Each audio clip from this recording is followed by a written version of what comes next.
Look what I found at Costco. These are actually really good. So on one of those days when you don't really feel like doing much, you don't really feel like cooking, but you know you have to prepare something and you want it to be somewhat healthy, you can do this. They're already cooked. They are, look at that, 28 servings. Servings about 5 meatballs, 230 calories. Watch the sodium level though. It is somewhat high in sodium. But yeah, it's pretty straightforward.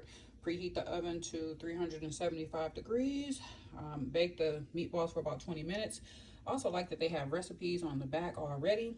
But of course, I made mine with chickpea pasta and a little bit of spaghetti sauce. And that's going to be my meal prep for the week. So I think you guys try this. And here's the finished product. My meal prep for the next 3 days.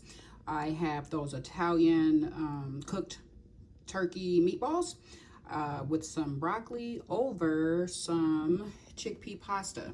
Okay, so it's chickpea pasta with a crap load of protein. So it's 20 grams of protein, 8 grams of fiber, and the pasta that you're looking at here.